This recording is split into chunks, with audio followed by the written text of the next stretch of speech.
జరిపించాలని డిమాండ్ చేశారు అయేషా మీరా తల్లి శంషాద్ బేగం.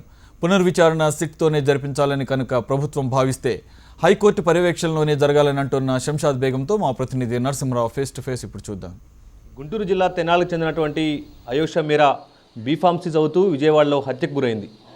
ఈ హత్య ఉమ్మడి రాష్ట్రాలని అతలాకుతలం చేసిన విషయం కూడా మనం చూసాము. ఇది చర్చాంశంగా కూడా జరిగింది. అయితే ప్రస్తుతం దీనిపై ప్రభుత్వం సిట్ వేసింది. ఈ సిట్పై అభిప్రాయం ఏంటో అయేషా తల్లి శంషాద్ బేగం మనతో ఉన్నారు. ఆమె మాటల్లో మనం చెప్పండి, ప్రభుత్వం సిట్ వేసింది 10 సంవత్సరాల తర్వాత, దీనిపై మీ అభిప్రాయం ఏంటి?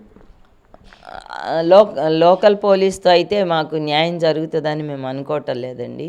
నేను యాక్చువల్గా సీఎం పిఎంకి, ప్రెసిడెంట్కి, హోమ్ మినిస్టర్కి, అలాగే నేషనల్ ఉమెన్స్ కమిషన్కి పిటిషన్ పెట్టుకోవటం జరిగింది సిబిఐకి ఇవ్వమని. అలాగే సీఎం గారికి, తర్వాత మహిళా కమిషన్ చైర్మన్కి, హోమ్ మినిస్టర్కి పెట్టామండి. పెడితే వాళ్ళు ఏం చేశారంటే చీఫ్ సెక్రటరీకి పంపించడం జరిగింది. పిఎం, ప్రెసిడెంట్, వీళ్ళు నేషనల్ ఉమెన్స్ కమిషన్ ఎస్పీకి పంపించింది. ఈ నేపథ్యంలో మేము రిట్ హైకోర్టులో వేయటం జరిగింది. రిట్ వేస్తే ఆ రిట్లో అది వాయిదా వేశారు రేపు మంగళవారానికి. అయితే ఇప్పుడు సిట్ ఇమీడియట్గా సిట్ అని ప్రభుత్వం జారీ చేయటం జరిగింది. అంటే 132 జీవోని జారీ చేసింది. సడన్గా ఎందుకు చేశారో మనకైతే తెలియదు. కానీ నాన్ లోకల్ పోలీస్ ద్వారా కనుక సిట్ కనుక అయినట్లయితే మాకు న్యాయం జరగదు. అసలైన నేరస్తులు దాగే ఉంటారు. ఎవరో మళ్ళీ ఒక అమాయకుడు బలి అవటమే జరుగుతుంది తప్పితే అలా కాకుండా నాన్ లోకల్ పోలీసుల్ని వేసి హైకోర్టు పరిధిలో ఇన్వెస్టిగేషన్ కనుక జరిగినట్లయితే న్యాయం జరుగుతుందని అనుకుంటున్నామండి. ఇప్పుడున్న సిట్ని ఎవరు మ్యానిపులేట్ చేస్తారని మీకు అనుమానం ఉంది? అంటే ఎవరి మీద ఉంది? ఎవరంటే పోలీసులు ఇన్ఫ్లుయెన్స్ అయ్యే అవకాశం ఉంటుంది.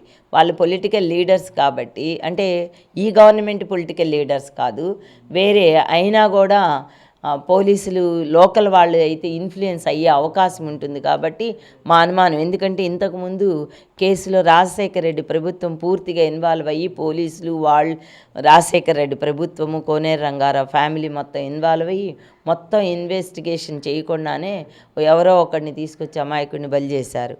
అలా కాకుండా ఇప్పుడు నాన్ లోకల్ పోలీసులు కనుక చేసినట్లయితే హైకోర్టు పరిధిలో, ఇది అంటే వేరే కాదు, హైకోర్టు పరిధిలో విచారణ జరుగుతూ ఉంటే న్యాయం జరగటానికి అవకాశం ఉంటుంది. అసలైన నేరస్తులను పట్టుకోవడానికి అవకాశం. సత్యం బాబుని దీంట్లో ఆల్రెడీ నిందితుడిగా కూడా చేశారు. అతను 8 ఏళ్ళు శిక్ష పొంది జైల్లో కూడా ఉన్నాడు. అంటే అతను అప్పుడు కాదని కూడా మీరు వాదన ఇప్పించారు బలంగా. ఇప్పుడు ఎవరైనా మళ్ళీ అలాంటి వాళ్ళని తీసుకొస్తారన్నా? అది ఉన్నదండి. కొంచెం మాకు నిన్న సిట్ వేసిన దగ్గర నుంచి కూడా కొంచెం బాధ అనిపిస్తుంది.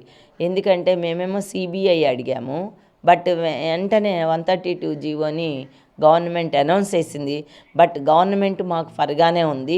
చంద్రబాబు నాయుడు గారు 2 సార్లు మేము ఆయన దగ్గరికి వెళ్ళటం, రాజకుమారి గారు మహిళా చైర్మన్ గారు తీసుకెళ్ళి ఆయనతో మాట్లాడించటం, ఈ కేసుని తప్పకుండా చేద్దామని అనటం కూడా జరిగింది.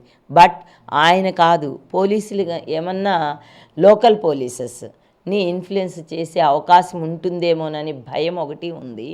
అందుకని నాన్ లోకల్ పోలీస్తో చేయిస్తే బాగుంటుందని మా అంటే ఇప్పటికే ఈ కేసు విషయంలో ఈ జరిగిన తర్వాత 10 సంవత్సరాల్లో విజయవాడకి ఎంతోమంది సిపిలు వచ్చారు, వెళ్ళారు.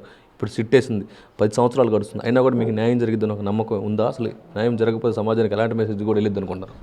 న్యాయం జరగకపోతే వాళ్ళు తప్పకుండా, ప్రజలు ఇప్పటికే న్యాయం జరగలేదు, వీళ్ళకి నేరస్తులు దాచేశారు అని ప్రజల్లో ఉంది. సొసైటీలో మాత్రం తప్పకుండా నేరస్తులు ఎవరో దేశం మొత్తం, ఒక మన రాష్ట్రమే కాదు దేశం మొత్తం కూడా నేరస్తులు ఎవరో తెలుసు. అది ఇప్పుడు కూడా న్యాయం జరగకపోతే ప్రభుత్వాల మీద, పోలీస్ వ్యవస్థ మీద నమ్మకం పోయే అవకాశం ఉంటుంది. ఇప్పటికే పోయింది. బట్ ఇది ఇంకా ఇప్పుడు సిట్కి ఇస్తున్నామనంటే కొంత ప్రజల్లో ఒక మార్పు అనేది వచ్చింది. బట్ అది కనుక న్యాయం జరగకపోతే మాత్రం ప్రజల్లో ఈ వ్యవస్థ మీదే నమ్మకం పోతుంది ప్రజలకి.